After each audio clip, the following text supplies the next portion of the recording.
Welcome back, and moving on to our second segment for today, talking about all the developments that are taking place in Egypt and more projects taking place. We are talking about the establishment of 5,000 new factories and giant industrial cities and the reclamation of 1.5 million acres. So many important projects taking place, and of course all of these projects to serve the new generation. Over the phone, we have Egyptian journalist Mr. Abdel Latif Wahba. Hello. Hello. Good morning, sir. Morning. So first of all, I'd like to shed the light on the importance of having many different projects on different domains and how this can serve for a better future for the new generation.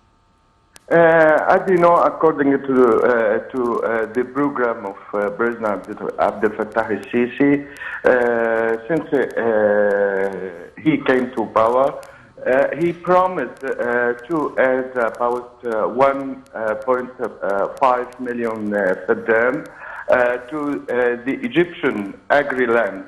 As you know, that we suffered during the past years, especially since 2011, from the encouragement of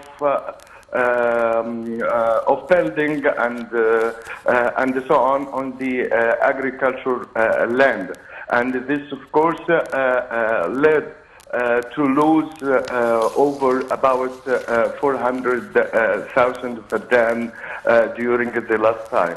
But according to President Abdel Fattah al-Sisi plan, as you know that the government started since 2 years to reclaim a new land in some provinces. As you know that the 1 million faddan are divided according to some statistics in Upper Egypt, in Armenia and Toshka, and also in other provinces. This is, of course, as you know, that play an important role in meeting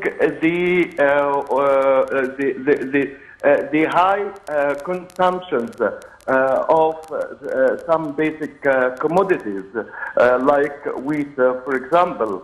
And President Abdel Fattah al-Sisi, during his visit to Alexandria and his inauguration for some projects there, he stressed that 1 million faddan means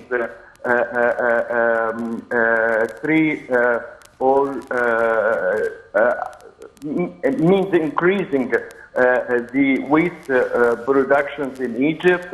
This is, of course, as you know, that we imported about 50% of our total consumptions from Russia, from Ukraine, and so on.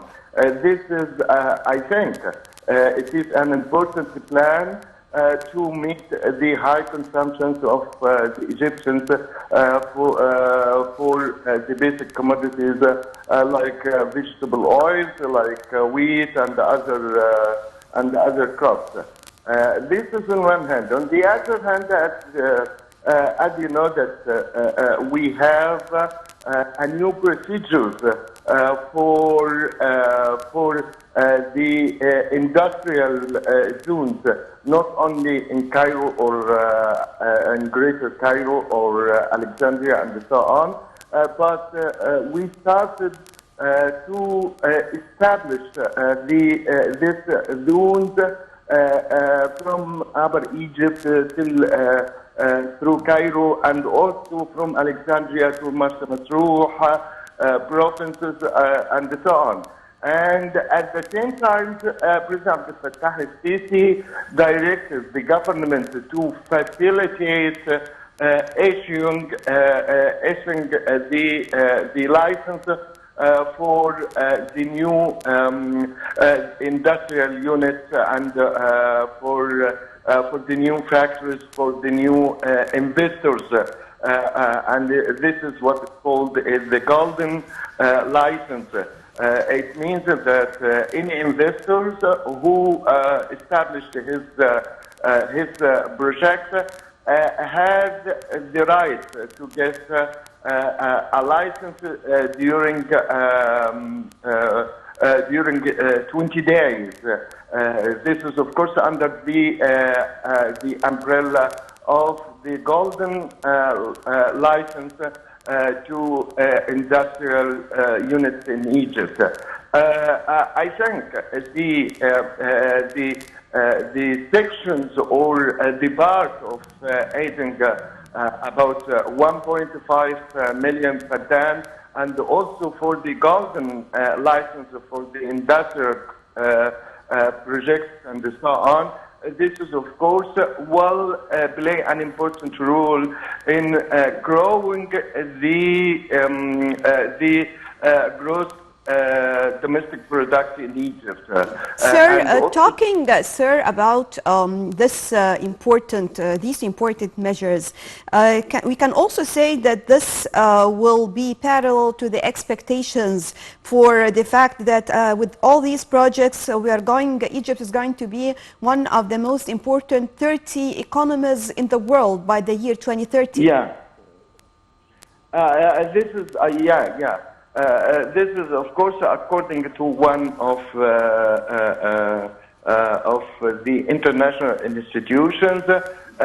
They predicted that Egypt will be one of the greatest or the great 30 economies all over the world. This is, of course, according to the economic program, and also the structure, the other structure program that adopted by the government to improve the economy sectors.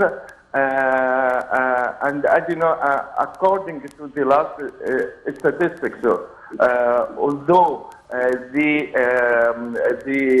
economic crisis in Europe, all over the world, the Egyptian economy during the first quarter of the current fiscal year 22-23, the Egyptian economy grew by 4.4%. And at the same time, the Egypt expects to achieve 5% by the end of the current fiscal year. This is, of course, a new indication that the Egyptian economy is going on the right side, and also improving the standard, the life standards of the Egyptian people. Right, Mr. Abdel Latif Wahba, Egyptian journalist, thank you very much for joining us. And I guess with this we come to the end of our breakfast show for today. Thank you all for joining us, and stay tuned for more coming up on Nile TV International.